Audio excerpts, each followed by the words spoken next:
He's sitting on the remains of his house and children. And, he says, 6 grandchildren. Israeli airstrikes continue in Gaza. Stay strong. Survive.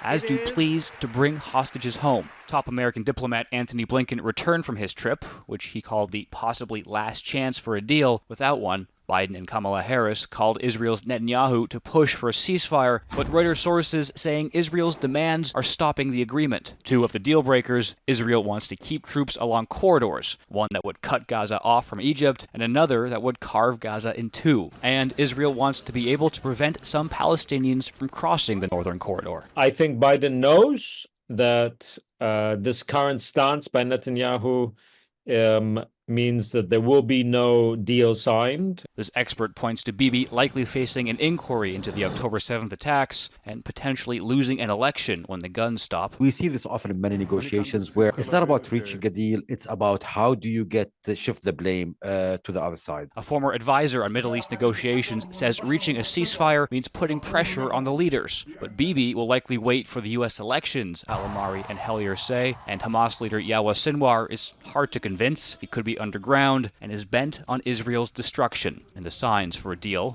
aren't good. More Israeli violence in the West Bank, and the IDF killed a member of Fatah, a former Hamas rival, in Lebanon. I don't think that any of this really encourages, regional de-escalation.